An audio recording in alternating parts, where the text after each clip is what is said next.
I met Roger in 2005 at Rameshji's satsangs, and he came every 3 months from Australia. I think till Ramesh passed. That was the pull to the teaching. And initially, one could see Roger getting into deep discussions with Ramesh. And slowly over time, integrating what he saw was a beautiful expression of the non-dualistic teaching of Advaita. And that is how we met, right from his first trip in 2005. That is when we met, and we kept meeting.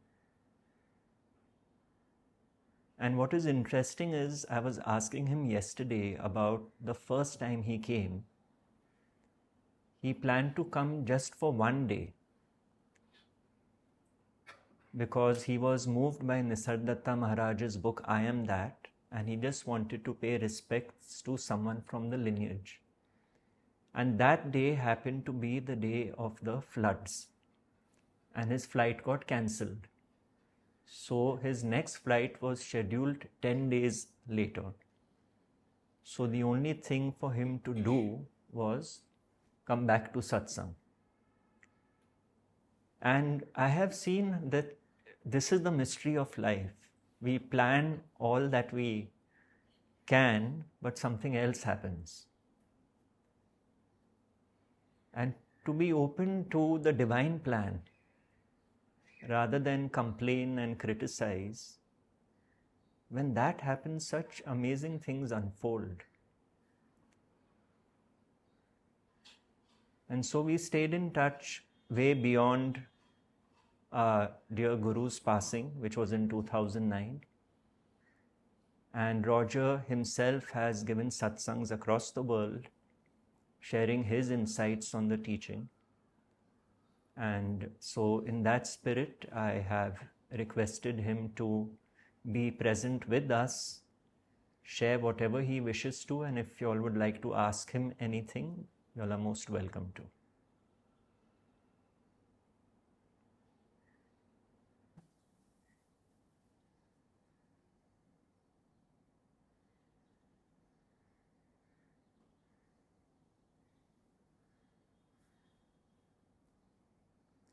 So, thank you, Gautam, for the invitation. Gautam was speaking about how in the West, the notion of the guru can be overlooked, and that the process is sometimes simplified down to a point that a lot of the preciousness is lost. And so I have an ambitious plan over the next little while to try and present my experience as a framework, and that is to integrate the top-down teaching that Nisargadatta puts forward, that had a huge impact in the early part of my seeking, along with Ramana Maharshi's teaching, and A Course in Miracles, Wei Wu Wei, Lao Tzu, many of which were looking at the non-dual aspect of life. And simultaneously try and wrap in the bottom-up approach that Ramesh, in the latter part of his life and the teaching, but not just a few years, for the last, let's say, 15 years of the teaching, would put forward a bottom-up, a daily living approach to non-duality. And if that daily living approach is heard by someone who is familiar with the top-down teachings, they could easily mistake it as being not at all non-duality teaching, not at all an Advaita teaching. But in fact, It is Advaita from the perspective of daily living, which will include dualistic explanations in it. But there is a very important part at the beginning of the teaching, the framework that Ramesh used to put forward, that wraps up Advaita in a few sentences. And he would include that at the beginning, but then very quickly transitioned on to the daily living aspect. But it was included, in my view, for very good reason. And that is because the non-dual recognition is important. It is, you can't have one side of the coin only. But his focus wasn't on that, but rather the practical daily living. So let's see if I succeed. But if I do, if it does come across well, then you can, if it's recorded, you can listen to it 1, 2, 10 times, 15 times, 20 times. There's no problem in listening to something many times in order for it to be integrated and understood, to really know what is being presented. Beyond the initial interpretation, it will go through a filter the first time, and it's probably unlikely to be interpreted the way it is intended to be presented. But so listening over and over can be very valuable. So in the first visits, I'll give you 2 anecdotes that sum up the process with Ramesh. In the first visit, after the first satsang, I saw the devotees lining up in order to prostrate. And even though I had been extremely moved by teachings to the point where understandings had set in beyond the intellect, where there is a recognition that life is much more mysterious than we give it credit for. When I saw the devotees lining up and prostrating, I sort of couldn't help thinking that I think a lot of these people are quite lost, and that what are they doing bowing at the feet of this man? And I did have the thought, you won't catch me doing that. And in the second satsang, which, as Gautam pointed out, was life bringing about a new plan, because I had only intended to be there for one satsang. Ramesh said something to me in a talk that for the next 24 hours circled me like an arrow. It actually felt like an arrow circling. And at some point, I was contemplating what was said. What was said is not important because, well, it's just not so important. And at some point, it felt like the arrow stopped in front of me. And once the particular thought arose, that culminated the contemplation, it felt like the arrow penetrated deep into me. And after that evening, that night, there were all sorts of energetic movements happening. And the next day's satsang was filled with a magical feel. The bhajans felt like they were being sung for me. And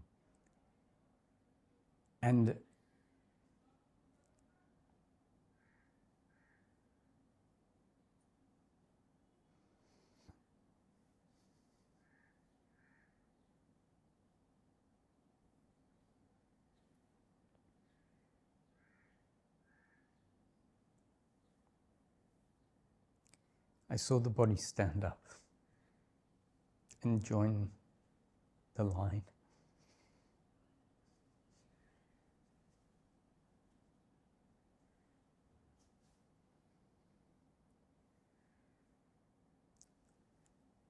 I was observing, because I didn't understand the protocol, how people would bow down.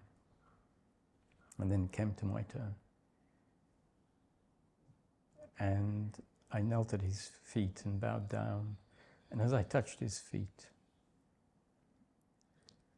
everything went black and the body started weeping.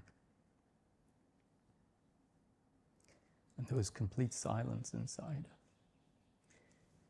There was an awareness of the body weeping, but it seemed to be out in the distance.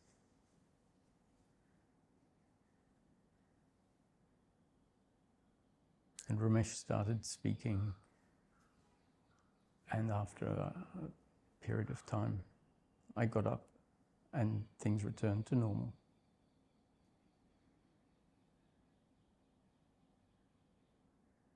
But it was very evident to me at that point that Ramesh had acted as a catalyst for something that wouldn't have happened if it hadn't been for his understanding, his pointings, and a far, far greater energy and power that exists beyond us as individuals. And so 20 years on, it feels appropriate and special to try and integrate the two teachings.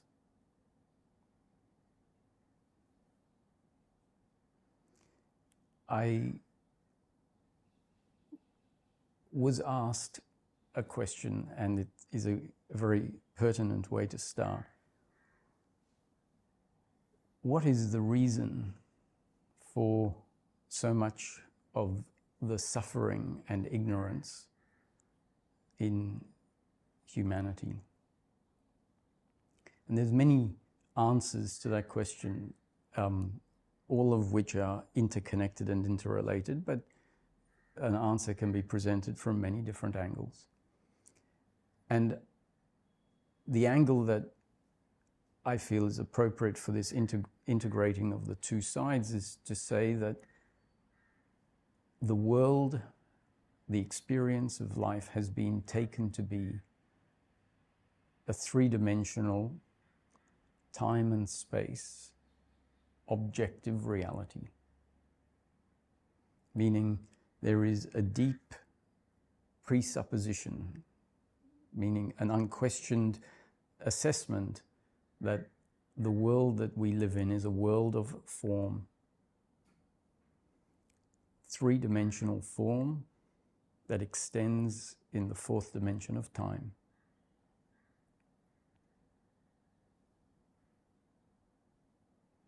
And that is a mistake. And from that mistake, a whole series of consequences happen. Now, if the alternative, or the suggested alternative, is life is an appearance in consciousness, that form is not primary. The fundamental essence of life is not material objectiveness. The fundamental essence is subjectiveness or consciousness. And form is secondary.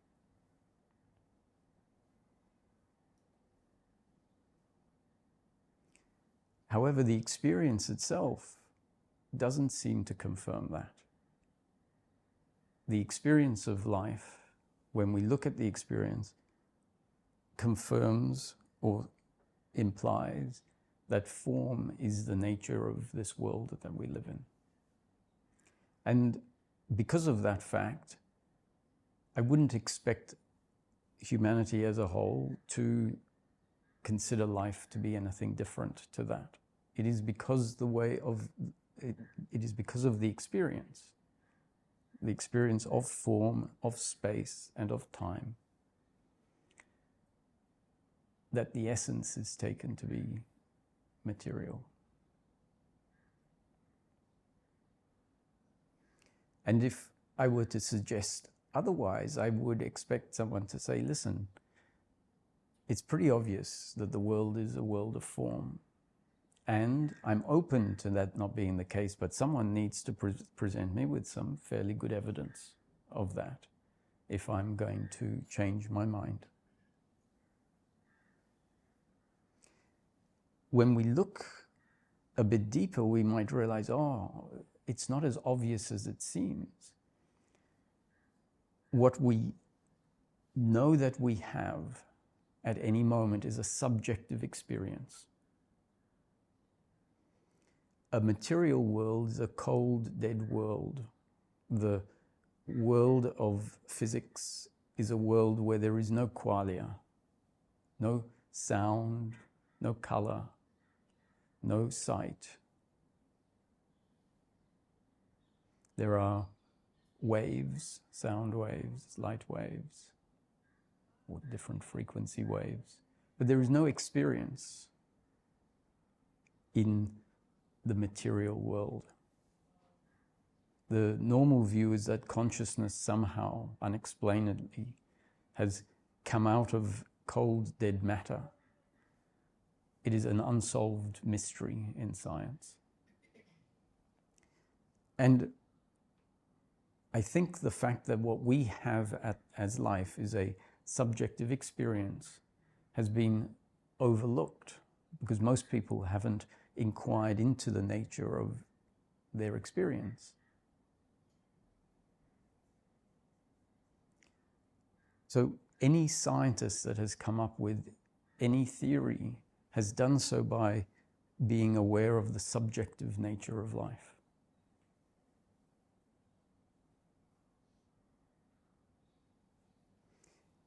It happens to be a subjective experience that presents itself to be a subjective experience of form, but we've never experienced matter.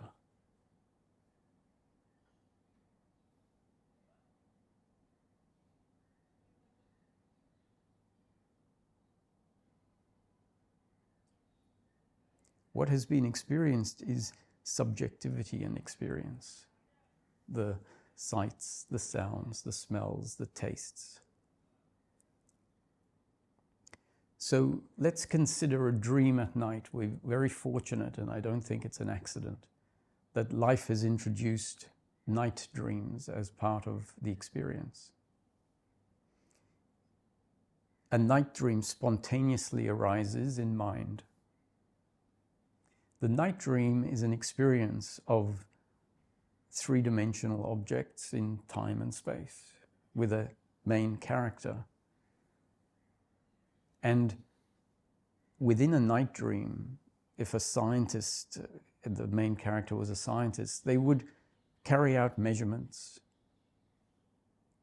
And if the dream was designed to be a dream that unfolded with consistency, then their patterns would exist and formulas could be derived based on the measurements that are seen on the instruments in the night dream. If you were to go and suggest, if a character in the dream went up to the main character and suggested, do you realize this is all an experience in consciousness, an experience of form and time and space, and yet that is an illusion. The underlying nature of this world that we are in, that is being experienced, we're talking about the night dream here and the character in the night dream, is all consciousness, imagination in the mind of Source. The mystics have been telling us this for thousands of years. In the Hindu tradition, the mistaking the world as a world of form is Maya. The arising of the world in consciousness is called Leela, the play of consciousness.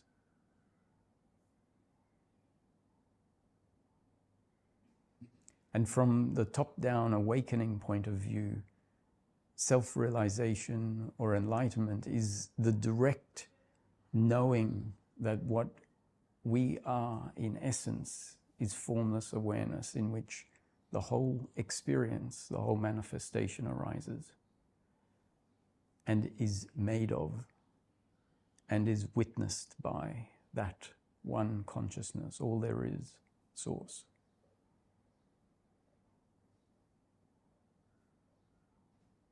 And so the human being goes through life having only ever had subjective experience, mistaking that for evidence of a material world, which in fact there is no evidence of. The assumption is there is a material world that the experience is a representation of. But in the night dream spontaneously arises, and there is no material world out there that it is a representation of.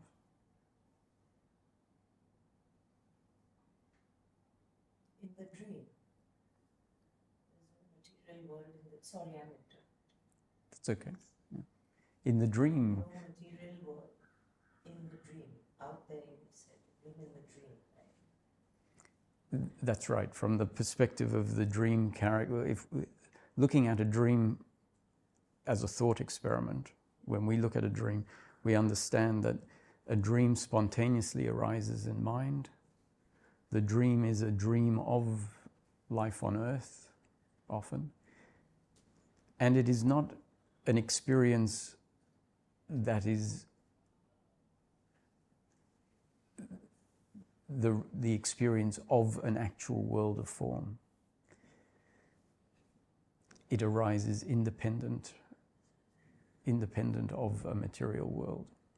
And from within the dream, or looking at a dream, we can see all there is consciousness, mind. And the mind, we can say, is synonymous with consciousness.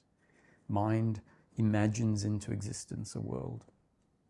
And in the same way, if we consider that what we may be living in is an experience in consciousness, an experience in the mind of God, and the realization that we can have is that what we are in essence, what all there is consciousness.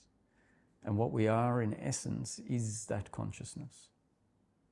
That is the top-down explanation of awakening and self-realization. The realization that we are not a body, we are not a three-dimensional object in a three-dimensional world, but rather we are the formless awareness in which the whole experience arises, and from where the experience is witnessed.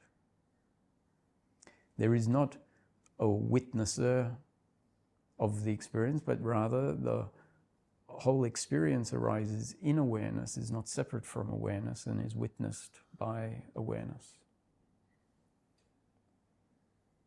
It is undoubtedly a very particular creation that has come about, a creation of life on earth, of myself as a particular human being and others. And so this is where we can then start to describe the non-dual understanding from a bottom-up perspective, which means to not transcend the experience, but to describe it from this understanding perspective. So in Ramesh's teaching, at the beginning, he would say that consciousness at rest, pure potentiality, absolute nothing, but not dead nothing, potential nothing.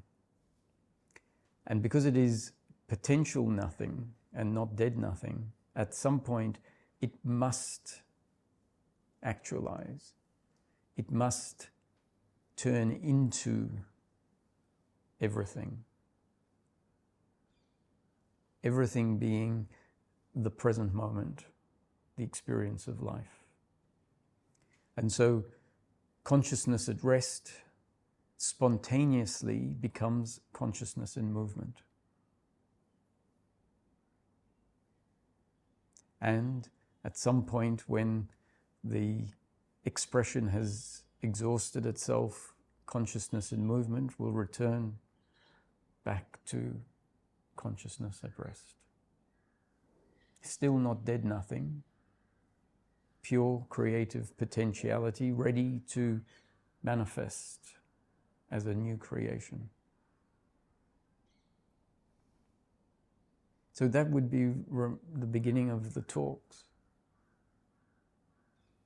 It is the inclusion of the notion that all there is source.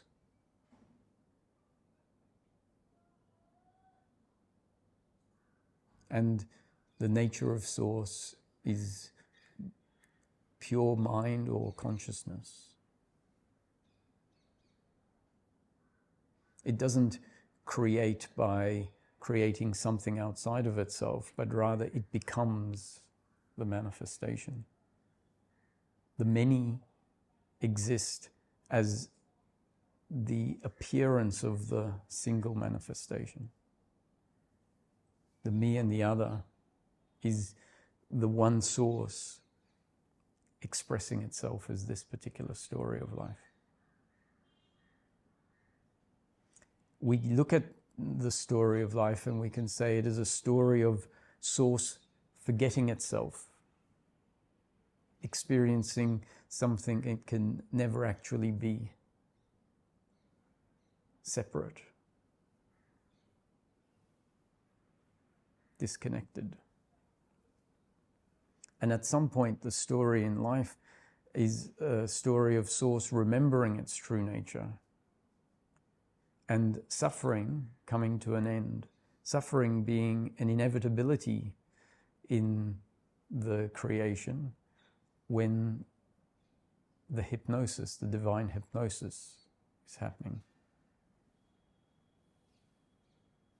And the forgetting oneself takes the form of identifying as the body, identifying as a three-dimensional object, an object that has thoughts and therefore they are my thoughts, has feelings and emotions and therefore they are my feelings and emotions.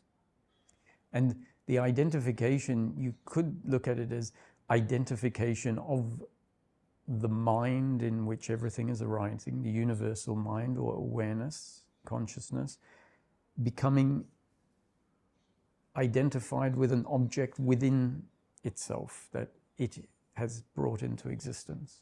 Just like in the night dream, spontaneously the world of the night dream comes into existence.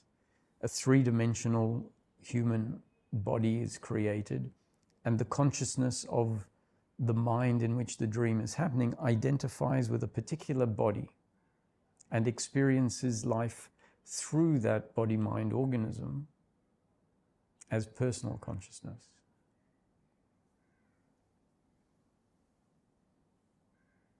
However, the character in the dream has the deeply ingrained belief, because of the way the experience is created, that I am a separate, independent, autonomous entity with complete volition, that I am in control of my destiny and the other is in control of their destiny. Whereas in fact, the whole dream is unfolding according to God's will, or the will of the source, in this case, the mind in which the dream is arising.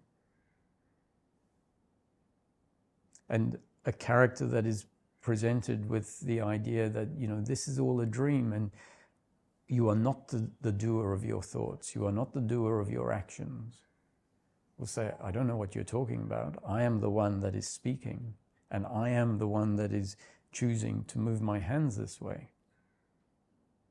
And from outside, it is very clear that that main character or any of the characters in the dream only have existence because they are part of the mind. And the thoughts that they have, the words that they speak, the movements that they make, the behaviors, the personality, the reactions to what happens in the dream, is all a result of Source, not their own individual volition. And when you look at a dream that way, you can see that it is all a play of consciousness, that the dream will unfold exactly as it's destined to unfold. The characters will interact with each other exactly as is destined, according to God's will. Or God for the character is the source of the manifestation, its source that it is not separate from. It would not necessarily recognize this unless it is destiny as part of the creation for that recognition to happen.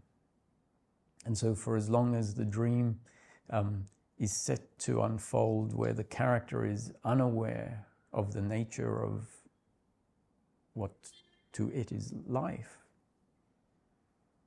then it will have thoughts of me and the other as separate autonomous entities. So Ramesh would say that because from within the dream, if there are certain patterns that are consistent, we can then start to describe things from that level. So we can talk about causality. So Ramesh would say that each human being in each moment will function according to the circumstance that they find themselves in and their particular makeup in that moment. And their particular makeup, down to the smallest details, is a result of their genes and up-to-date conditioning. Two factors that were never in our control. A sperm and egg come together. There is a genetic program in there, and the embryo forms and grows according to the instruction, the DNA instruction.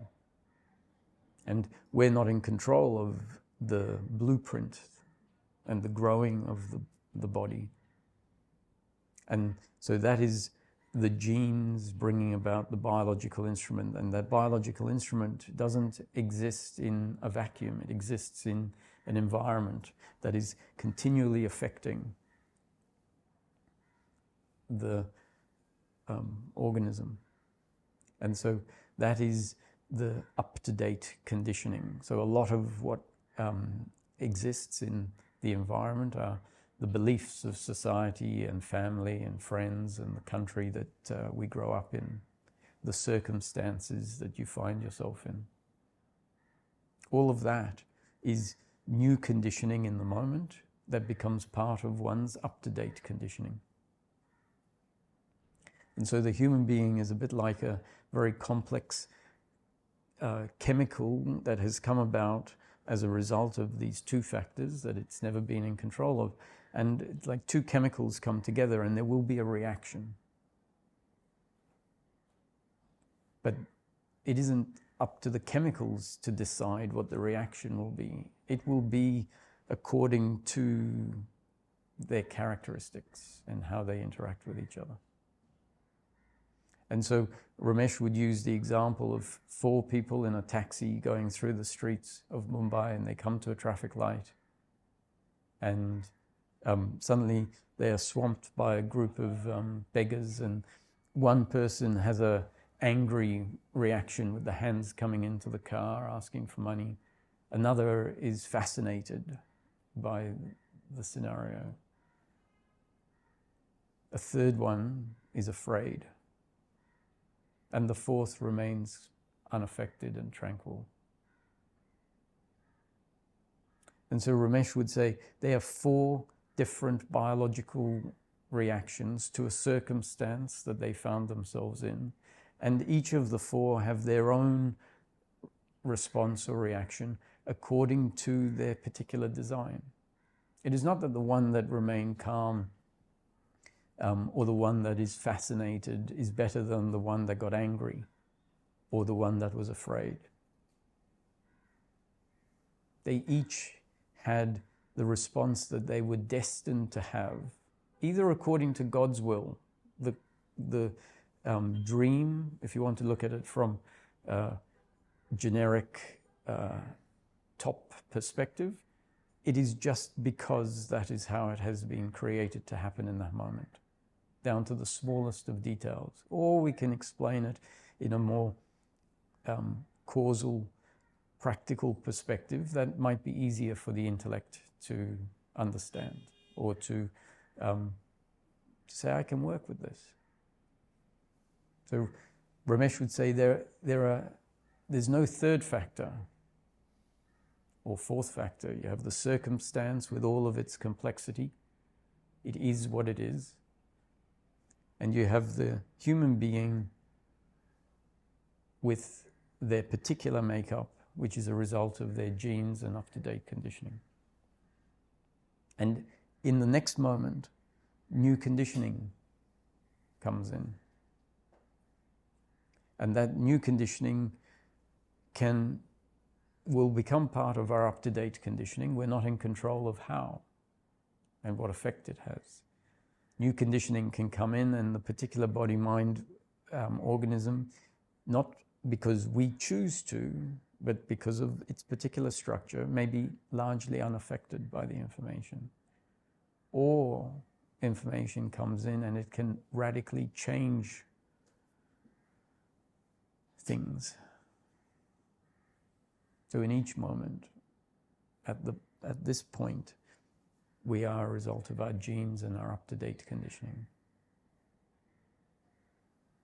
And that is the notion of non-doership, that whatever happens is a happening according to God's will.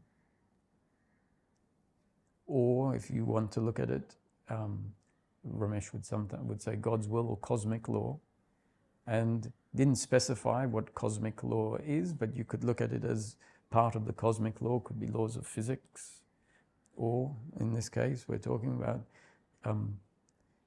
the very simple, we don't need to be geneticists to understand the principle. There is a biological instrument that grew from something and we didn't control its growth.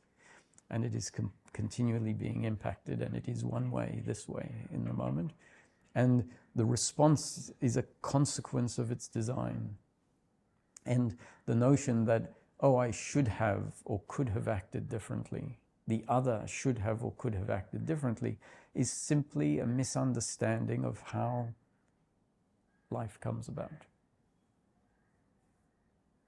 If we overlook that we are one way and that the response, the reaction is according to our design, then the notion of I could have or I should have acted differently makes sense. But when you look at the calculator, you don't say that it should have come up with a different answer, because we understand it can't come up with a different answer, because it is simply outputting the consequence of its design. And a recognition of this, Ramesh would say, can lead to the dropping of a load of guilt and shame, blame and hatred that we've carried for a lifetime.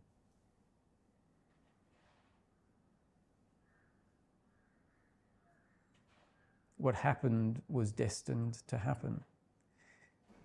In a particular moment, the experience will either be pleasurable or painful.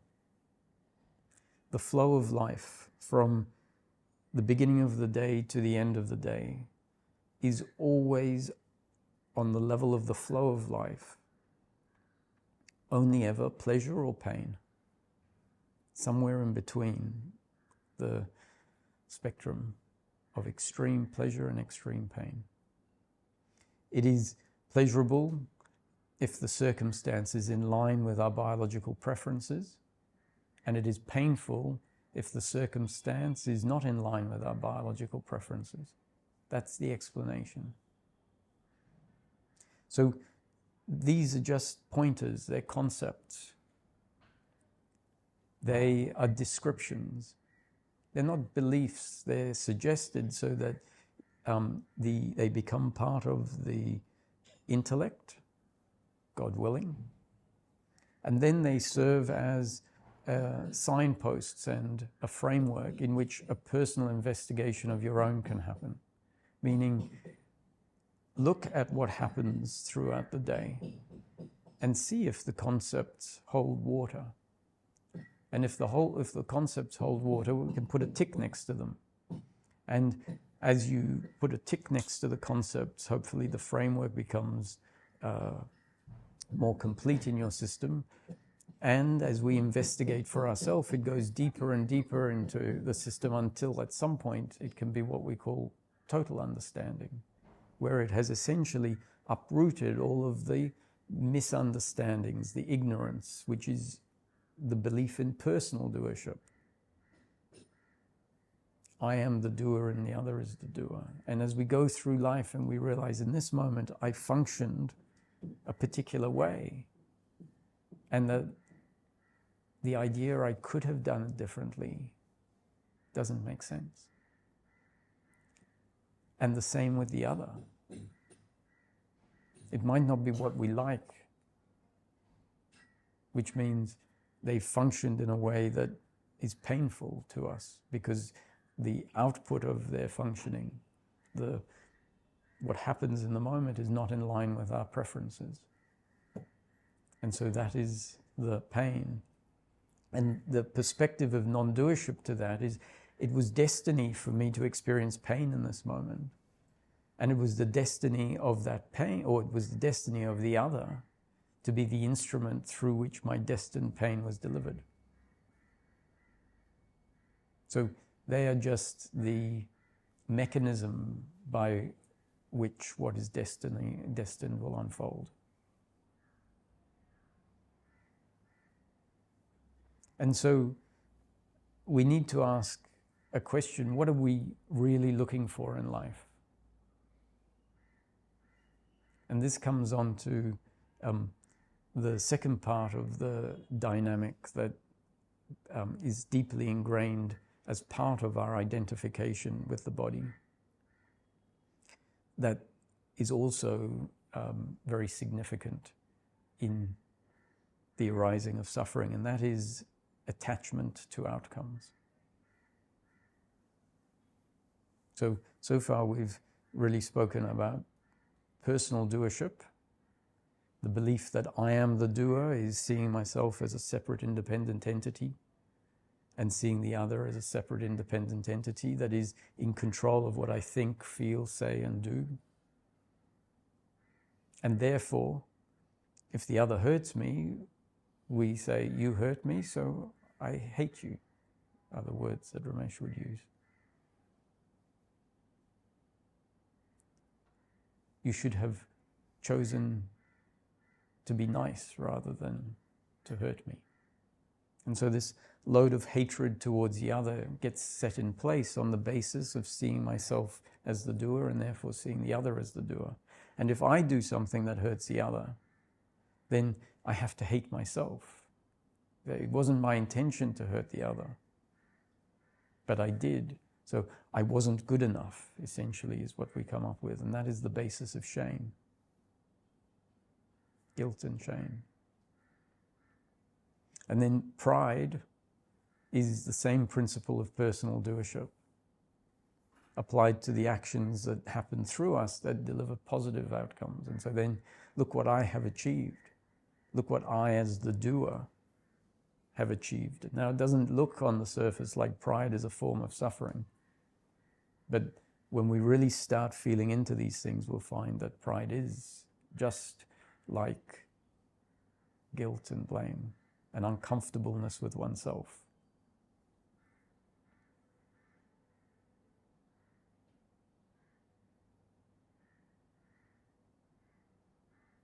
And that's why there's the saying that pride comes before the pride comes before the fall. Because if we have the attitude of personal doership which allows pride to flower, it's not going to be long before life delivers an outcome that we become embarrassed about or shameful about. And the higher that the pride has lifted us, the bigger the fall. So Ramesh would pose the question. He'd say, before we do any seeking, we should ask this question: what am I really looking for in life?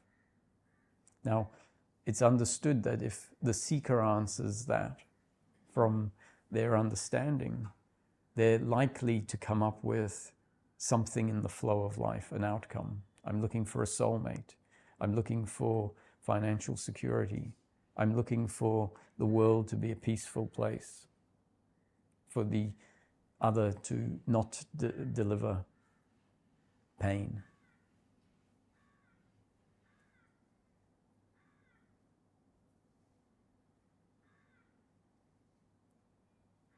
But that really is the notion that I'm looking for happiness out there in the future in the form of an outcome. And that is the ignorance, that is the movement towards pleasure and an aversion to pain. And remember that the flow of life is always going to be a mix of sometimes pleasure and sometimes pain. And the quicker we understand that life is a bit like, we could use the metaphor of an avalanche coming down a mountain. And imagine where they're going, can you move a little bit to the left, please, to the avalanche? It's not interested in what I want. That is the impersonal movement of life, and it is going to be sometimes pleasure and sometimes pain. And so the psychological self that knows itself only as the body is convinced that its happiness is going to come in the flow of life, when life is finally pleasure, pleasure, pleasure. And so Ramesh says, no, if we ask this question, the answer to the question, whether we realize it or not, is we're looking for happiness.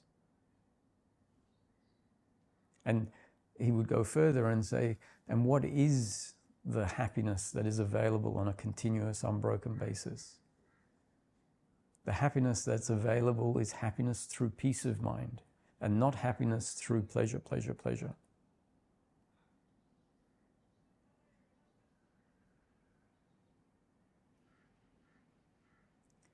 And what is this peace of mind? We might think, oh, peace of mind is a peaceful feeling. More specifically, no, that's not it. Peace of mind, more accurately described, is in its negation form. Peace of mind is the absence of suffering. The falling away of this guilt and blame and pride, worry and anxiety, disappointment and expectation. And what is this suffering? What is the nature of this suffering that can fall away, and when it falls away is peace of mind? When we look at the suffering, we see that the suffering is not circumstantial.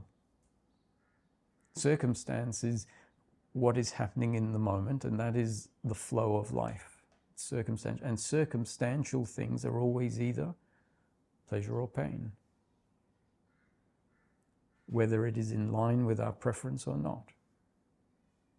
When we look deeply, we see that the suffering is this additional layer, which is always attitudinal to circumstance.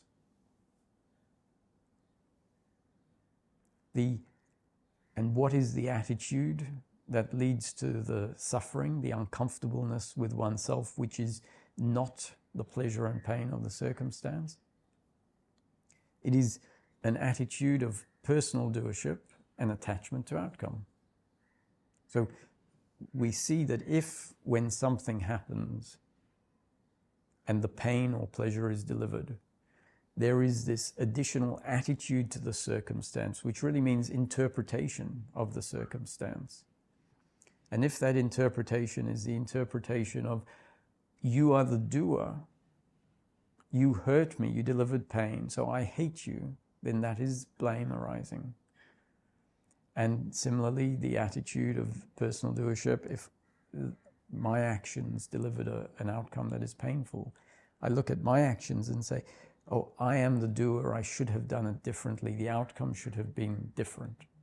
And so then there is this load of guilt and shame on top of the failed outcome.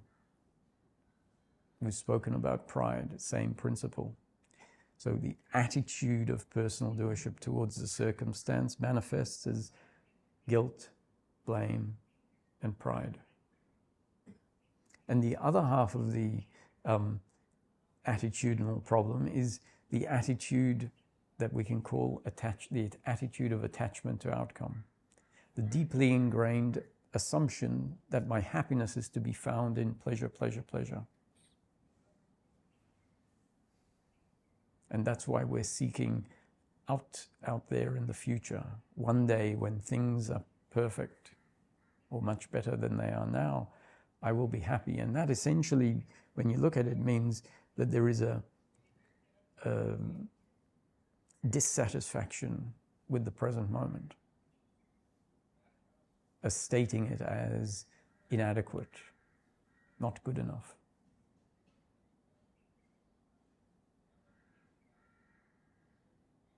And that attitude of attachment to outcome, meaning that I feel that what I am is added to by pleasure and taken away by pain. That is the identity that is locked away inside the system. If that is the identity, it is a very fragile identity, an identity that is going to be continually attacked, essentially, by the flow of life. Because it feels like it is dependent on things working out. When we look at this identity, the roots of which are this belief in personal doership and attachment to outcome, we see it as a conceptual identity, an idea of who I am, based on this identification with the body, and no connection to the formless consciousness that is functioning through each of us. So that attitude of attachment to outcome, which is part of the identity, it has to be, it has to be the way we relate to life if the identity is being set in place in a particular way, and that is a result of, in large part, the up-to-date conditioning. Then we're bound to experience the form of suffering that we can call anxiety, worrying that the future is not going to turn out, and expectation, where we are continually imagining what will one day be sufficient for my happiness. And if we're lucky in life, we get what we want, and we realize it hasn't delivered happiness. We just find ourselves setting another goal. And so these concepts, not meant to be beliefs, but as we investigate, we'll start to see, oh yes, there is an attitude of attachment to outcome. There is an attitude that my happiness is to be found in the future, in pleasures. And then when we see the guilt and the blame, we can see that there is an attitude to the flow of life, to the circumstance, that is superimposing this false idea that we are all functioning according to our will, rather than a recognition that life is a happening according to God's will.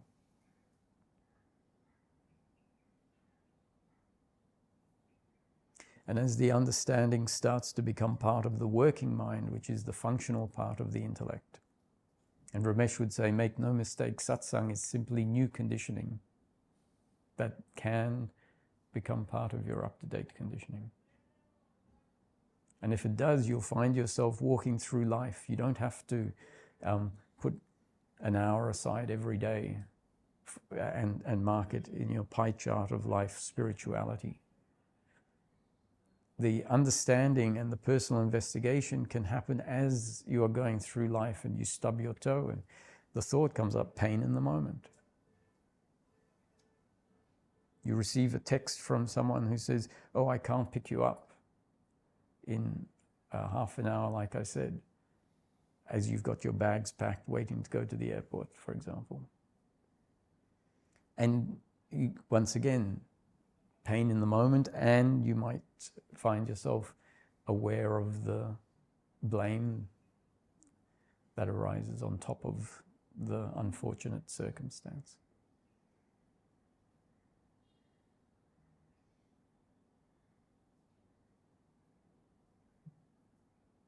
So the suffering is not necessarily going to end, but we might start to find ourselves in a position of witnessing the thinking as a happening, watching it from a perspective that it can be seen as not my thinking, but rather thinking happening. The objectifying of even feelings and emotions, thoughts, is the movement from the notion that they are my thoughts, my emotions, my feelings, to the recognition that they are an arising in a biological instrument, a biological robot, Ramesh would say. They arise exactly as they are destined to arise based on the design in each moment. And so then there's a part of the system that can take them less personally. And involvement or identification is the movement where things are taken personally.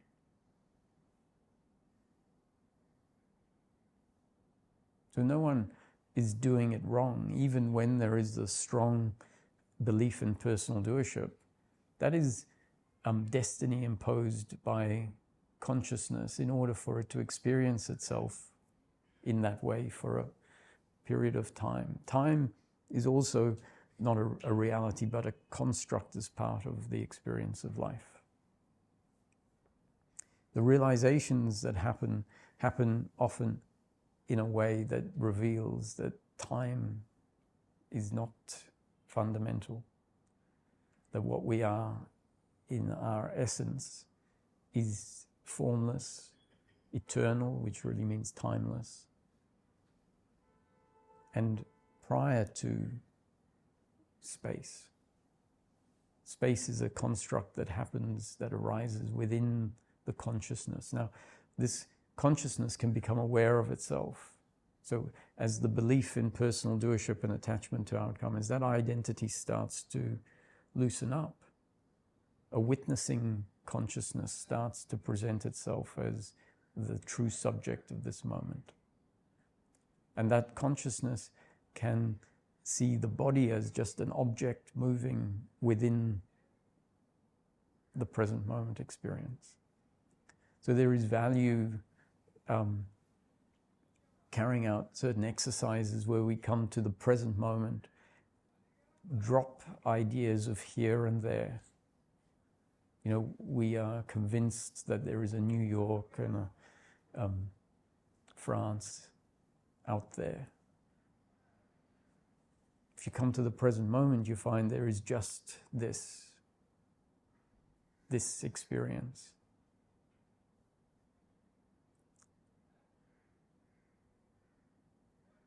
And this experience is known by awareness. At first it seems like it's known by the body and the senses, the sense organs. And when that is the experience, then that intensifies the experience, I am the body, and it intensifies the beliefs, I am separate, independent, autonomous, I am the doer. It intensifies the deeply ingrained beliefs, I am dependent on pleasure, pleasure, pleasure. That's the best that the body can imagine, because it is part of the flow of life.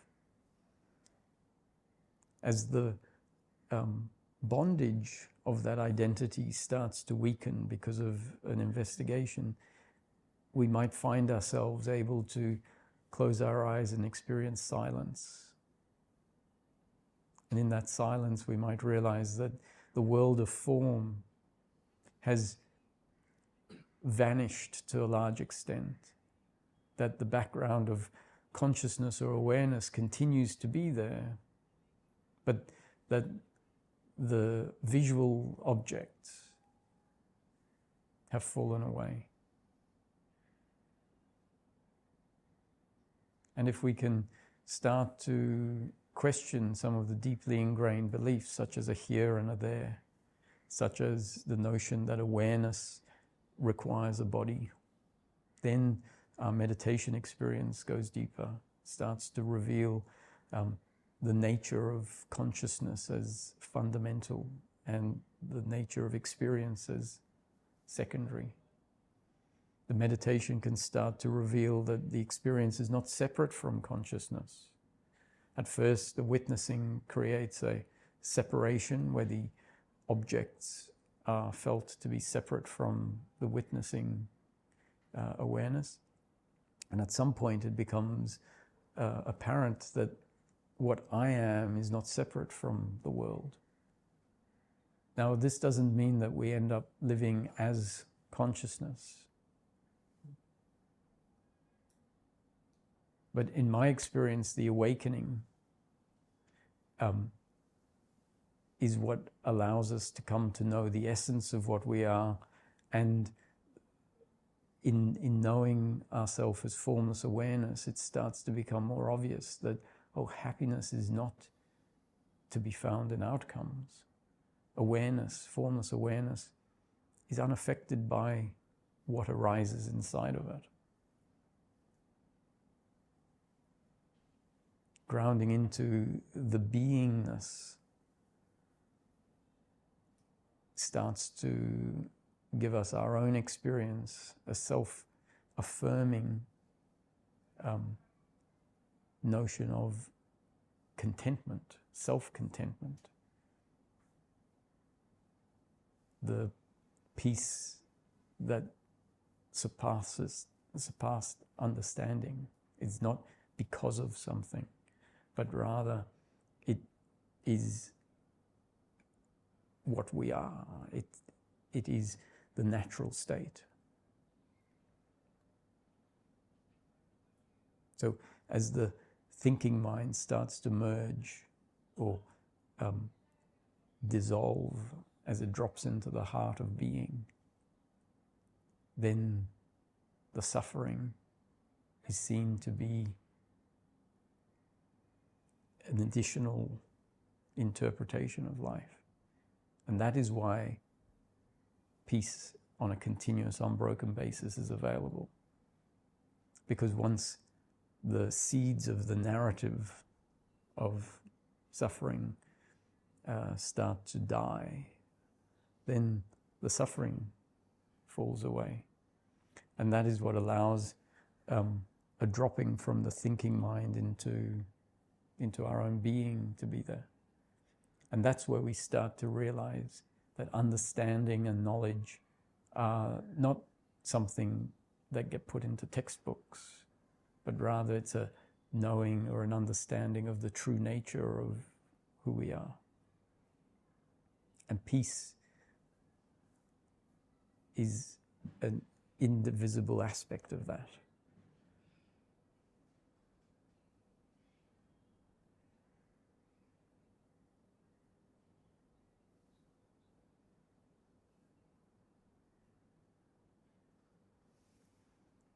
Ramesh would describe the human being as the impersonal consciousness of Source, linked to a particular body-mind organism, and functioning through that body-mind organism as personal consciousness. Personal consciousness, in my interpretation, is the experience that is being had in this present moment from the perspective of the individual. The understanding, however, is that that is a personal perspective that source is having by linking to a particular body-mind organism and experiencing the experience of life from that perspective. And continuous unbroken peace of mind comes from the continuous unbroken recognition that we are always connected to source.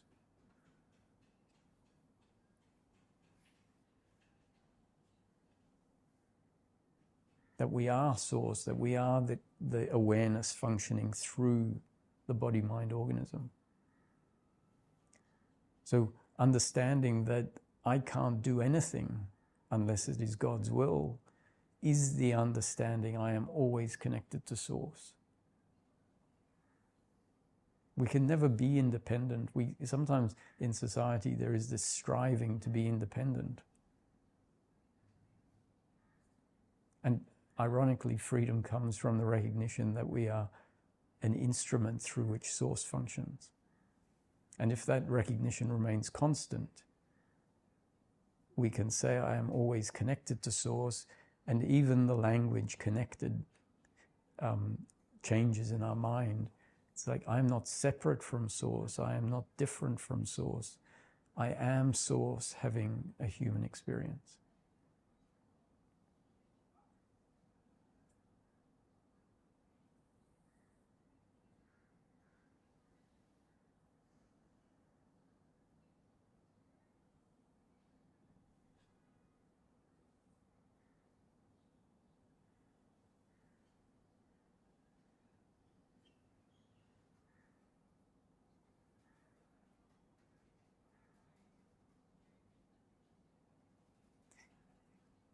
Ramesh would also say everything that has been said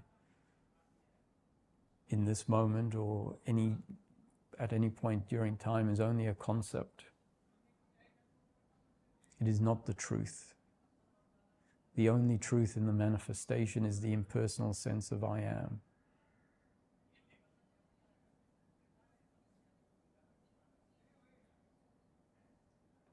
So the concepts are pointers.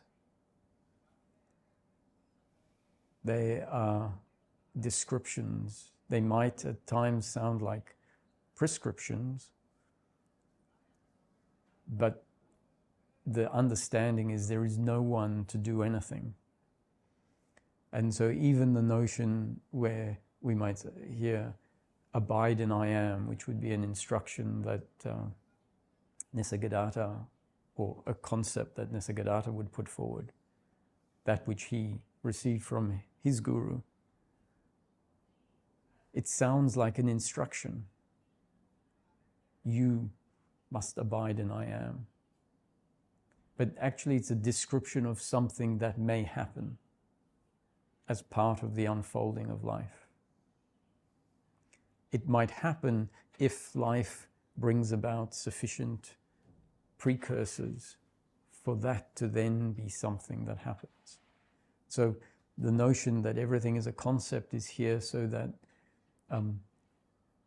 the relationship hopefully becomes a healthy relationship to what the concepts are pointing at, so they can be investigated, but ultimately to realize that peace is not to be found in a continual thinking about life, but a dropping into being. And that is what I believe the impersonal sense of I am that Ramesh was referring to is.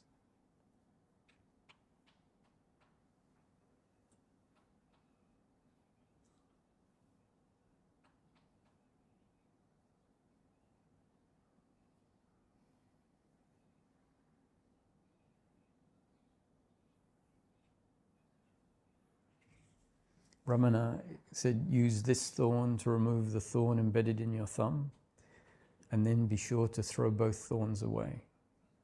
And so the thorn refers to a concept. The thorn embedded in the thumb refers to a belief. That is a concept that has been taken to be truth. And so we can use one concept to uproot a concept that has become ingrained as a belief. Ramana, knowing that what we will do at first is replace one belief with another belief, has warned us to be sure to throw both thorns away. Because the understanding is essentially beyond the concept.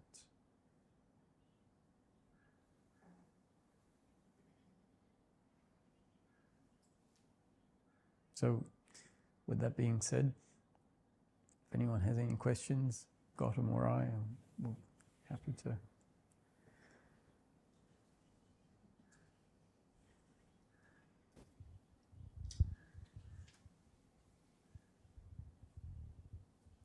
So, is this on? I don't know. It's on. So, just to backtrack from the practical to the top-down part which you started with. Source is all there is, and Source has this world, the material world, including humans, all of us, are an expression of Source, you could say. Is Source a different form or an expression, a different version of Source? The world and people is my words. I don't know if I'm choosing the right words, but Say source in expression. In expression, right? And then somewhere later you also said that when there's too much suffering, or did I mix up, that this dissolves and then again re-expresses itself, like you could say maybe in a dream. Yeah. So what is the point, basically? Of all these like dramas, live Source expressing this world and all of us, and you very beautifully towards the second half talked about managing life, the practicality and suffering and avoiding that and knowing that it's all destined and so on.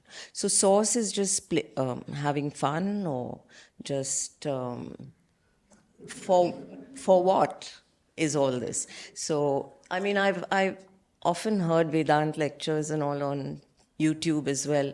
And this is a question that I've always wondered about, if you have any.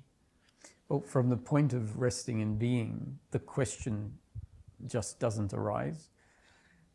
From the point of knowing oneself as that in which it all arises,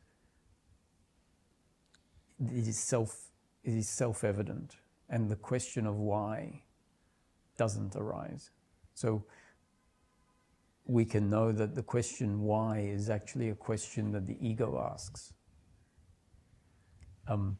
Often the ego is, because it is convinced that happiness is to be found in outcomes, it's the purpose is to get somewhere, to win. And if we talk about life just happening, that entity says, well, in that case, what's the point? Because the capacity to win has sort of been pulled out from underneath it. And it makes sense. But if we can see that that is because the question is coming from a presupposition, essentially. And so from the point of consciousness, the act of creating is its nature. Is it? Basically, the Source was too bored to be alone. It was no fun. So, in order to discover how boring it was, because nothing was happening, it created multiplicity and then suffering, so as to rediscover its innate sense of peace. That's how the human mind would figure out why the Source created all our suffering. But source witnesses itself also is possible, because if there is only Source, how does Source witness Source itself? If you're aware, that's another question actually. Which was supposed to... That's a beautiful question. I mean, my understanding is awareness, unaware of itself as awareness, because there's only one, is aware of itself as I am, I exist. awareness which is unaware of itself as unawareness because there's nothing else, can only become aware of itself as being. The minute you say I am, that is ego, that is identity. No? No, see, Ramesh would give a beautiful example that if your memory was wiped out, if someone pressed a button and told you, look, you're going to forget all your memories, your name, everything, you will still be left with one thing. And that is the impersonal awareness of being. That is not the ego. That is beingness because you are aware that you exist. That is what he was referring to. You don't know who you exist as because the memory is gone. Would you like to add to that? No, that's exactly right. Even if memory is still there, in a particular moment, it can, in effect, not be there because it's not manifesting as anything. And if you're in a meditation, the body sense also falls away. And so what one finds is that if destiny is not superimposing a residual sense of self, a residual sense of the body, and thoughts have fallen away, memory has fallen away, there might be this realization, I exist, I am. And what exists in that moment is simply the formless, spaceless space that is aware and is aware of its own existence. It is undeniable. So if the question was posed in that space, are you dead? Not from thought, from the actual undeniable sense of existence which is inherent in consciousness, in movement. There is a recognition, I am, but as Gautam beautifully said, what I am is undefined, but I am. And so it doesn't even require the body in my experience. And yet we have to continue to live for as long as the world continues to, as if... Through the motions of this life and this world. Yeah. But no, at some point we can find ourselves doing in each moment what needs to be done, understanding that all of that is happening according to God's will, with a connection to the formless aspect of self. That means that in each moment I can drop into that and see, oh, I am. I haven't changed, even though I've missed my plane. I am. And so then there is a great freedom from the flow of life. And so really from that place, the question of what for, it doesn't arise. Thank you. I had a question which is related actually. I don't know if the answer is any different, but if you look at the expression of consciousness, and it hits pretty hard in a country like India, in a developing country where millions upon millions of people don't even have basic dignity of life. Why is the expression so lopsided? Where the first noble truth has to be that suffering is the most elemental thing in this expression. The thinking mind does ask that question very often. Why couldn't have been a utopian world where the body did not have to age? A lot of suffering comes from there. People had resources. The world wasn't tough. That probably exists somewhere in the multiplicity of creation. This manifestation is a manifestation of duality. And so the interconnected opposites have to be part of the manifestation. So Ramesh would say health, disease, wealth, poverty, big, small, good, bad. And so to see the unfolding of life as the unfolding of a story of duality then renders those questions also irrelevant. So why did God have to produce the handicapped child? Ramesh's answer, because he produced created the healthy child. And that is something that, a perspective that comes in as the attachment to outcome weakens, because the identity that knows itself as limited and physical and dependent on outcome simply can't accept that duality, the two arms of duality are valid. So if you find someone who's very traumatized by a certain type of abuse, their whole system is wired to try and bring life into the position where there is none of that and all of safety.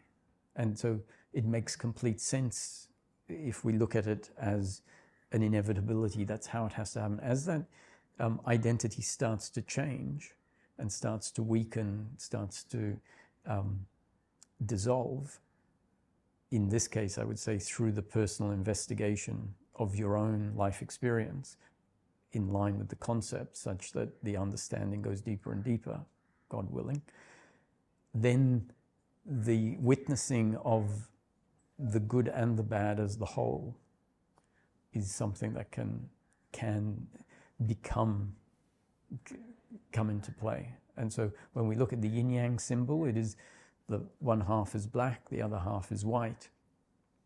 And yet the whole is the combination of the black and the white. And so, yeah.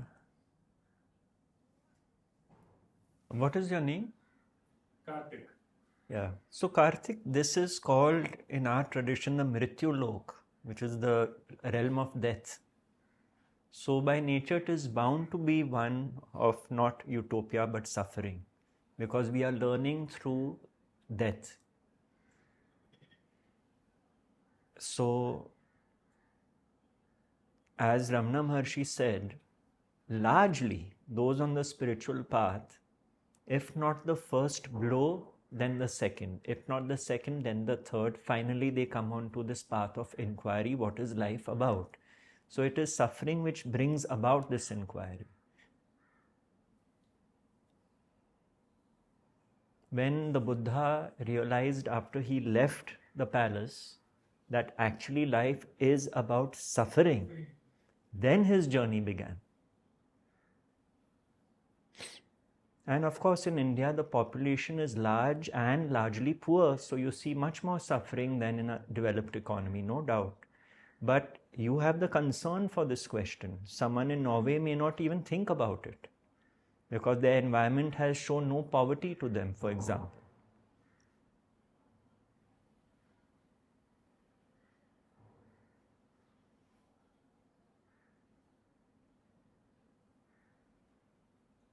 Actually, we in India are blessed because it is seeing suffering which is igniting the spiritual inquiry. You know, I am astounded that being in Sobo, the kind of suffering I have seen, God has been kind to put me in a nice home and make me suffer. Because the terrorist attacks which took place at the Trident, at the Oberoi, were 5 minutes away. So he said, don't worry, I won't inconvenience you, I'll put you right there. So you may suffer in comfort. You see, because I've written about that incident and how our friends were killed in that terrorist attack. So it is the realm of suffering to learn. We are fortunate that we are not suffering so much that we are below the poverty line, where we are just concerned with food, shelter and clothing. We have enough where we inquire and ask, why are we suffering? What is suffering? And where can I find my peace through the suffering?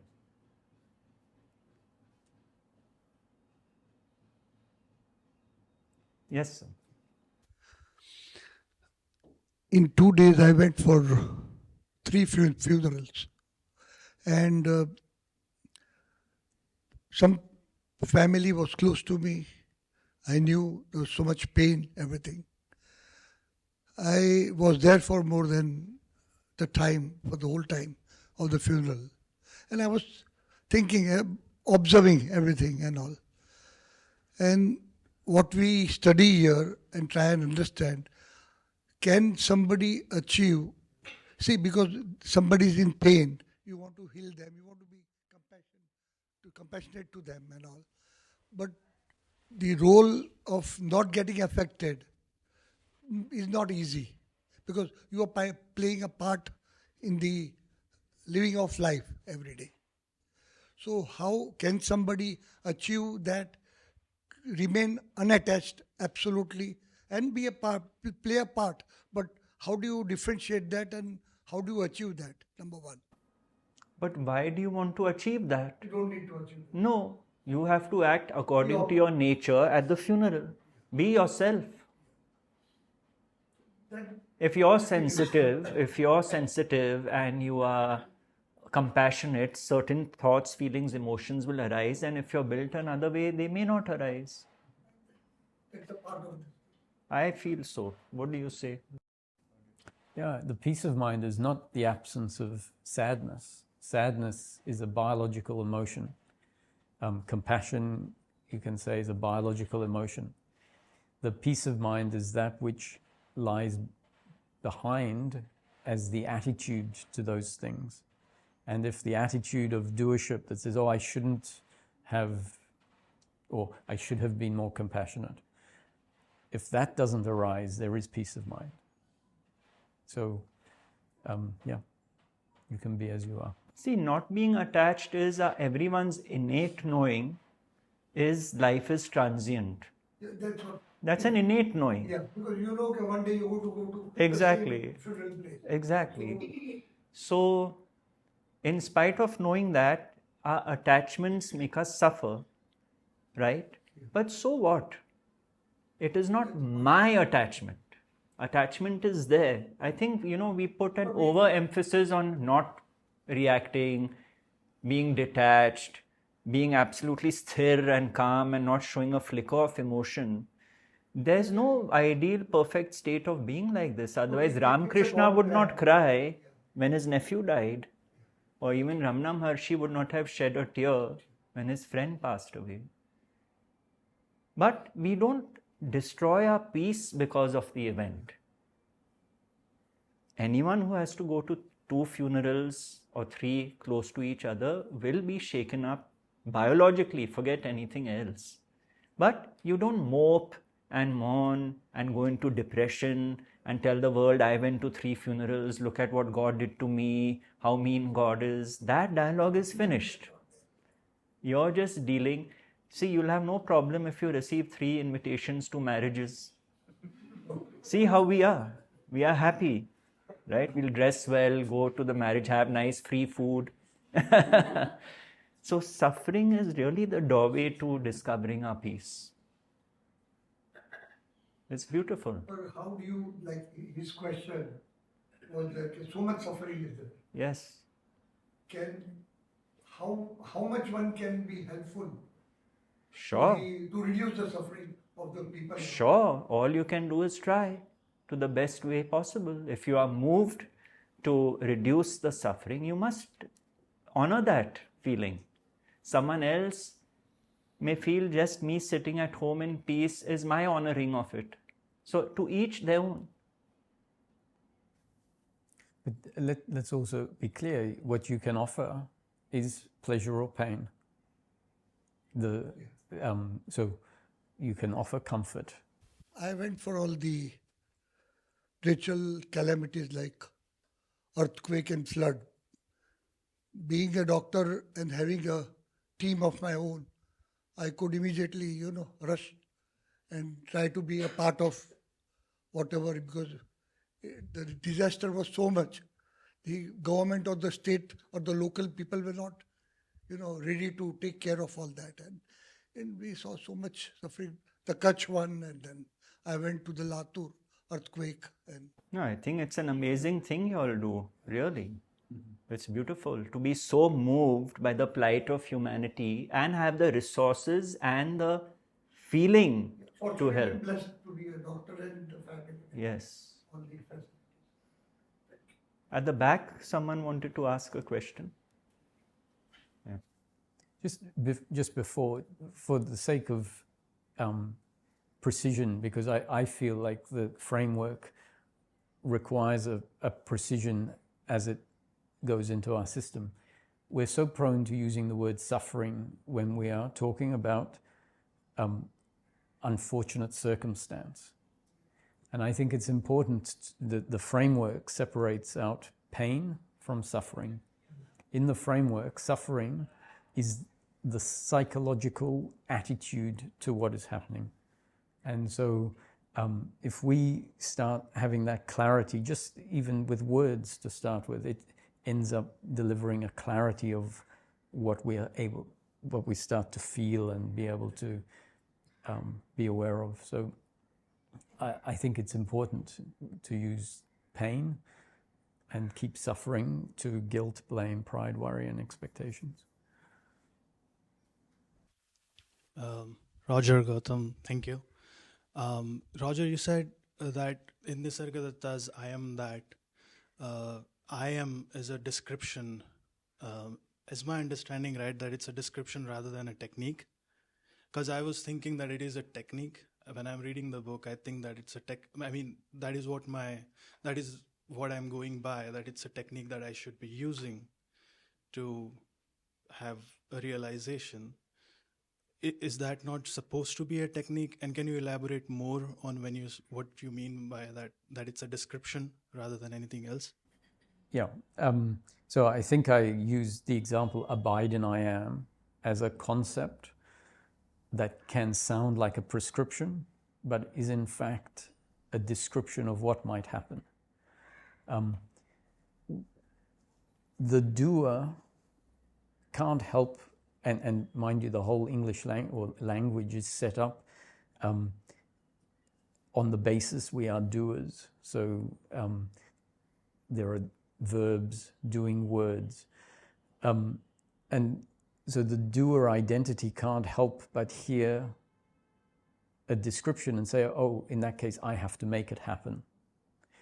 Whereas part of the understanding that sets in is to see, I have never made anything happen.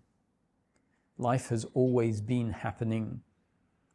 That it looks like, oh, I built something in the garden. But rather, a movement of life happened such that something in the garden came into existence. And so in this teaching, it says no one has to do anything. Life will bring you, for example, to satsang because an urge will arise. An advert will be seen. Then the urge will arise. And then while in satsang, life will deliver will deliver concepts, new conditioning, and they will become part of your up-to-date conditioning. No one does, you don't have to do the understanding or the misunderstanding, should it come about that there's misunderstanding about what's said. That happens. So someone says, so what do I need to do from here? And say, no, nothing, it's been done. And then throughout the day, a thought might arise. The description was life is sometimes pleasure and sometimes pain, a continuous flow of pleasure and pain. That thought is an output of a body-mind organism that now has a particular up-to-date conditioning, not because anyone did it, but because life brought us here through the new conditioning out, became part of the up-to-date conditioning, and then the thought comes up. Life is a flow of sometimes pleasure and sometimes pain. The doership relates to that thought and says, oh, I did that thought. Not recognizing it was a happening according to the body's genes and up-to-date conditioning, including the new conditioning that came in from satsang. So Nisargadatta would put concepts out there about abiding in I am, for example, what that means, dropping out of the thinking mind, for example, and dropping into the heart of where an impersonal witnessing can happen. And so the descriptions become part of the conditioning, and then we might find a dropping into the heart happen. And the prompt might be in a moment when there is awareness that suffering is happening. All of the understanding that has set in place because of the new conditioning might lead to a thought arising that says, I am. Now, the thought I am is not the impersonal I amness. It is not the abiding in I am. But it can be the bookend to the thinking that is going on in that moment. And in that I am, there is a lot of understanding, including, for example, this thought doesn't need to be completed even. This thought is just suffering. It's obscuring my peace of mind. All of that doesn't have to happen. It's built into I am. So I am might start coming up as a prompt that acts as a bookend to the thinking and also becomes part of the shift of gear into a resting in the present moment. And somewhere Nisargadatta said, my guru, Siddharameshwar Maharaj, said, abide in I am. Nisargadatta was a bhakti. He trusted in the guru, obeyed the guru, and he said after 4 years, self-realization happened. Now, abiding in I am doesn't mean you will fall into I am and then for 4 years remain in that I amness. It means the thought I am, or whatever other thought, for someone else it might be stop, comes up when there is a recognition that suffering thinking is happening, and we drop into being, and it might last for a second because the pull of the thinking mind is so strong, and you won't even notice that I amness lasted for half a second. And then 10 minutes later, the recognition of the thinking mind is there again. And the thought I am can come up and drop into being for another half a second. And if that goes on for 4 years, and that might mean just drop into I am twice in a day. There could be a week where it's completely forgotten, and then a remembrance happens. That movement starts to, if it starts to happen, so it's not a prescription to a doer to do this practice ardently as the doer, because if that happens, then the doer is remaining in place. And dropping into the heart is not compatible with the presence of a doer. The dropping into heart is a recognition life is happening, where there is nothing to do except witness the flow of life. And so if that becomes a practiceless practice, a happening, the path between the head and the heart gets strengthened. A bit like a jungle, and you have a machete and you're cutting through a path for the first time. And as it's walked more and more, it becomes more familiar, easier to get through. And so this drop into being becomes effortless, but it can take some practice before. And that practice is something that has to happen, not something that the individual does. But there's no reason why it won't happen, given this is the pool that is being swum in. That makes a lot of sense. Roger always makes a lot of sense. I don't have the bandwidth he has to explain these concepts. It's really, I'm amazed at the depth with, you really deep dive into stuff, yeah. I'm a shallow diver. I have a question for you. Sure.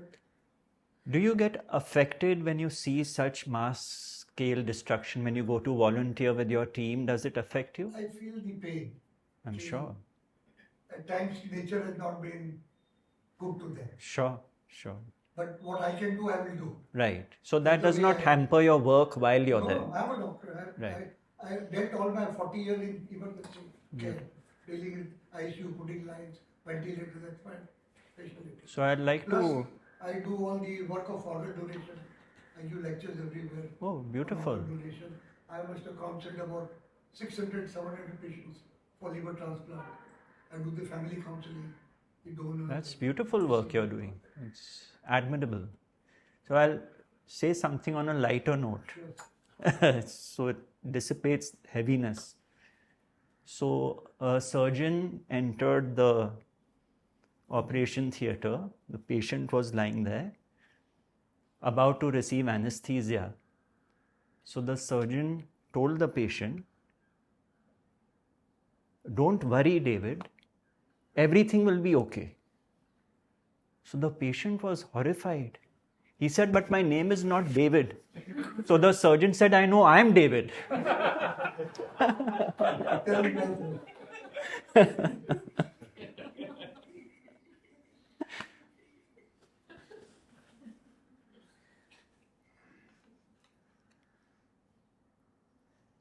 And that's the beauty of life. Some of us are fear-based and fearful.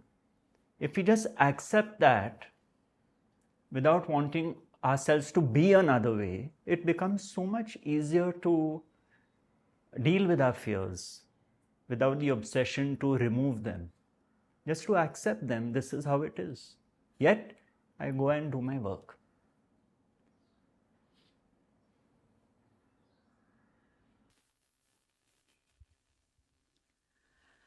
Yes, so I have a question, like very basic actually, where you mentioned about I'm genetically structured a certain way and I'm conditioned to be a certain way. So that's how I experience my pain and pleasure.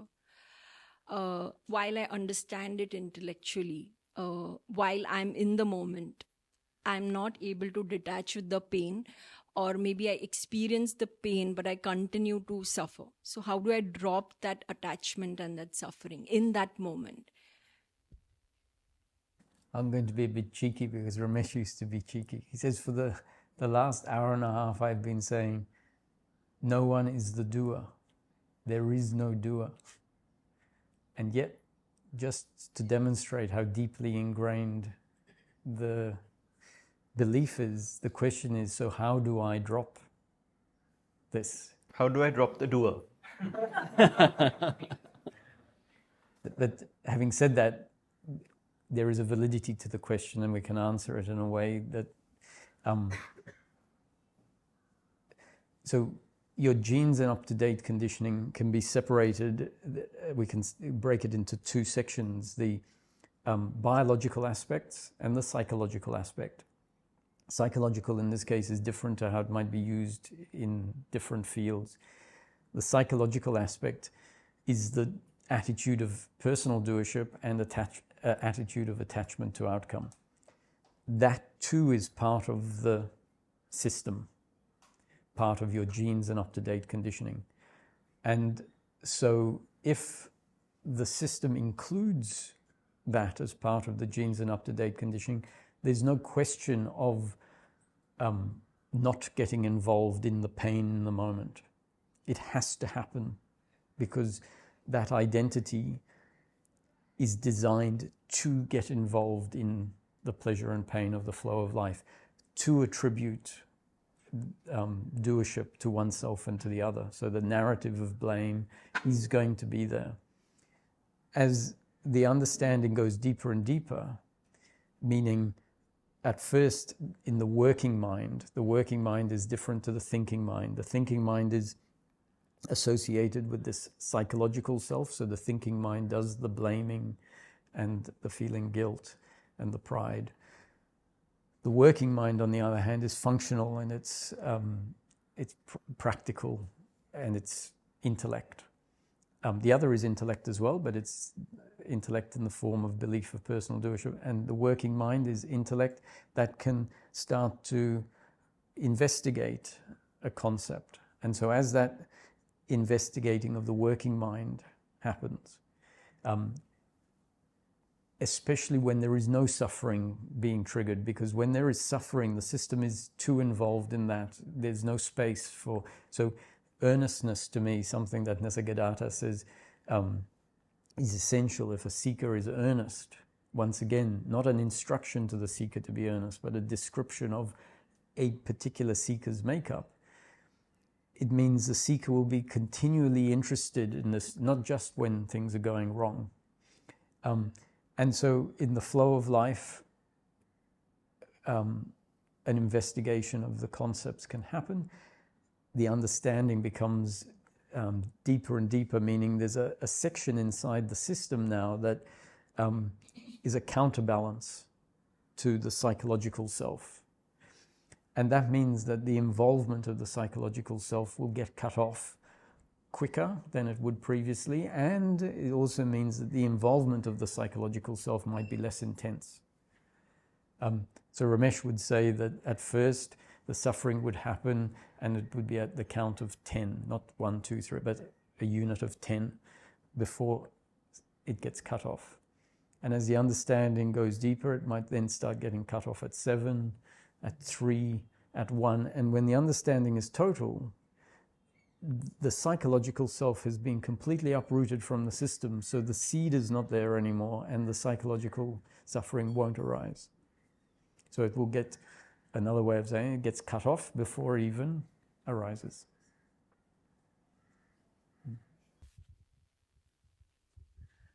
So Roger, in your case, was it the same way? Was it like a linear progression where the psychological suffering was getting cut off slowly, or was it like just all at once? I came from the top-down teaching first, where there were these awakening experiences. It was very energetic. And so when I came to Ramesh, one of the first interactions we had was because I was describing life from the non-dual awareness perspective. And Ramesh said, so who's speaking to whom? And my answer was, well, consciousness is speaking with consciousness. And it wasn't just a conceptual answer, it was from this place of being aware of life from a position of impersonal awareness. And Ramesh's answer was, Roger, don't be ridiculous. Roger is speaking with Ramesh and Ramesh listens, and then Ramesh speaks and Roger listens. And I hadn't really gone into Ramesh's teaching at that stage. And I couldn't process, because for me the process had been 5 years or so of coming to see there is no Roger and there is no Ramesh, there is just life happening. And so this was very confronting to the understanding. Actually, at some point I thought maybe he doesn't, because it wasn't just a concept to me. It became apparent after a while that he knew exactly what I needed, and that was to come back down to being Roger. And I wasn't even able to acknowledge I am Roger at that stage. I was stuck in this perspective where, because of the process that required me to not acknowledge Roger, in fact to see Roger as unreal, the awakening process teachings do that.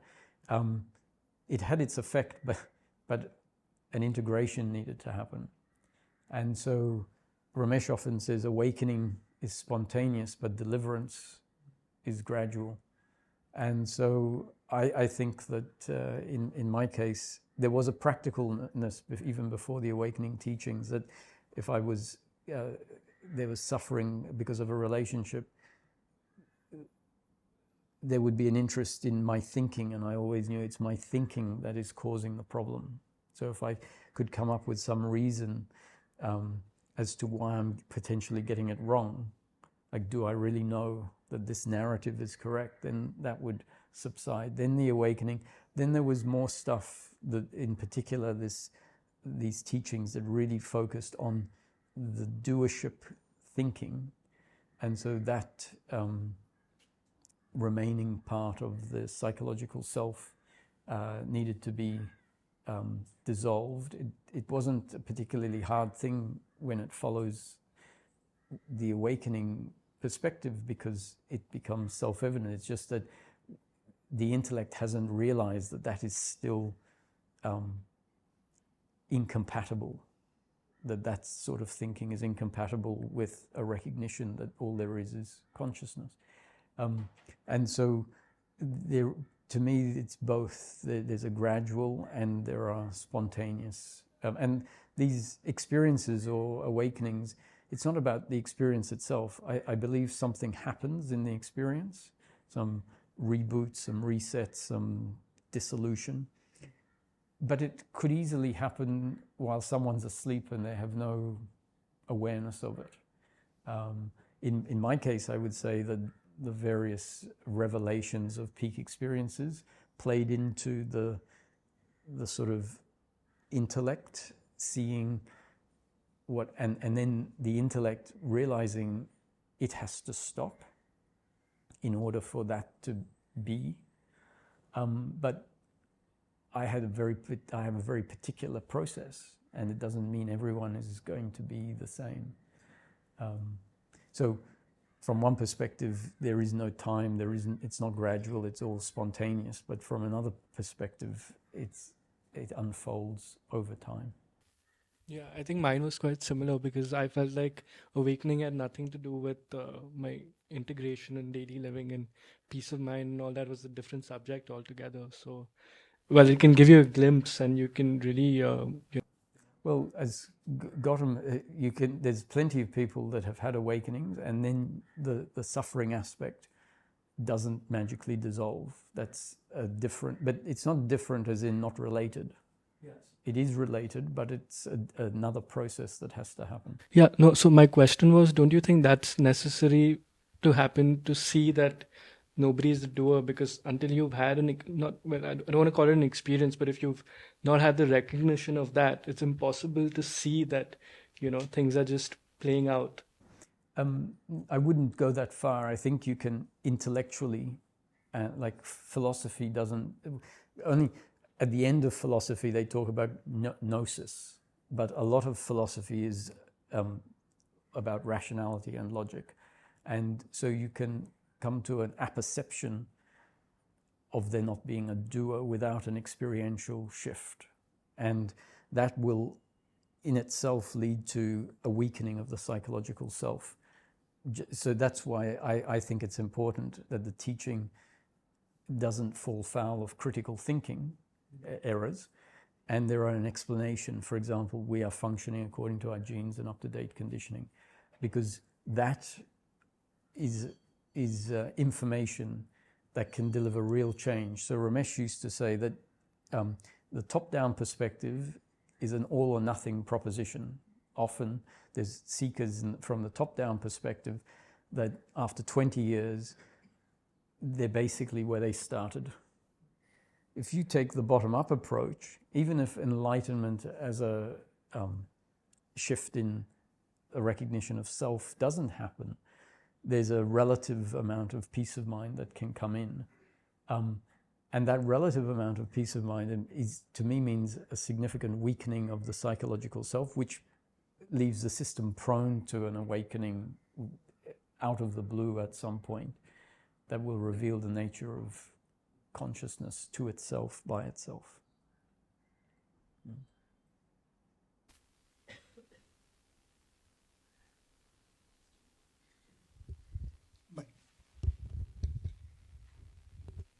Thank you, Roger.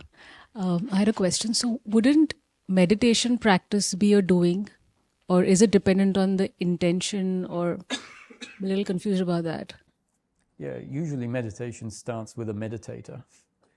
And when it becomes true meditation, it's because there is no meditator. So hopefully there is guidance from a guru or from a teacher that encourages the meditator to recognize itself as being there, the one that wants the meditation to look a particular way, the one that is disappointed if there is noise outside, if the meditation doesn't go deep enough. And when that is realized, and maybe you have a description that meditation is simply allowing everything to be as it is, or I think Ramesh said meditation is the recognition that everything is an arising in consciousness. Then the I want it to be this or that now and not in 3 years' time, when that falls away, that movement, which is not the movement of a doer, it is the movement of the belief of doership. Because there really never has been a doer, there has only been the movement of thoughts that looks, that takes on the belief or the attitude, I am the doer. And so in an instant, the meditator, which is really the doer, can fall away, and then there is simply the allowing of consciousness, or consciousness allowing the moment to be exactly the way it is. But that is a happening and not something someone does. It's, you will see meditation start off one way, and then with certain insights or prompts from life, it automatically changes to something else.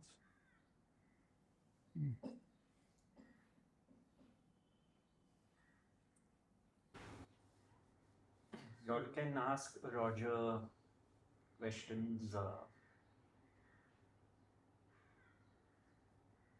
He's here, so take advantage of it. I'll just take a rest. Although I don't have any question. Oh. So,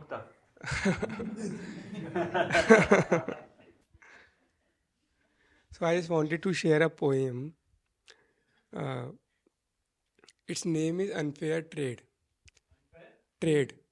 So basically the feeling behind is when a seeker came on the path, on a spiritual path, with the achievement of something, getting some experiences or something. And when he dwell deeper into the path, he start, losing the things, experience the pain of losing. So then he feel, it's an unfair trade, a kind of, resentment towards the guru. And then after, sometime he realizes it's really an unfair trade, because what I really lose is mine, but what I really get is everything. So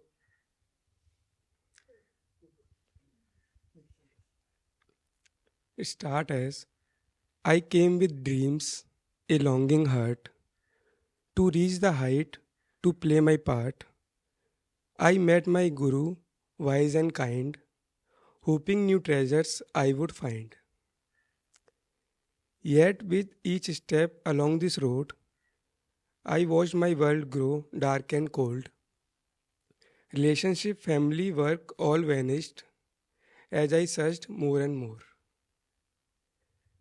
I cried for what I thought was mine. I mourned the loss, the steep decline. What kind of trade, unfair and strange? To lose it all, what did I gain? Yes, later I realized this is truly an unfair trade. For in my hands, the grains of sand have slowly faded. I lost what I call mine in worldly lands. O Guru, by your grace, I found the treasure in my heart. Your love, O Guru, is sacred flame, burned away all my desires, pride and name. I lost the world, but found its source. My heart dissolved with deep remorse. No longer bound by fleeting things, no cage of name or place or ring, I found the gold, the boundless sea. In losing all, I found the true me. No more I am the one who cries for fleeting joy or passing ties. I bow to you with folded hands, O Guru, the Lord of all lands. So here I stand with empty hands, grateful for your gentle plans. O Guru, who guide me through loss and pain. Through you, I have found my soul again. Beautiful. From the heart.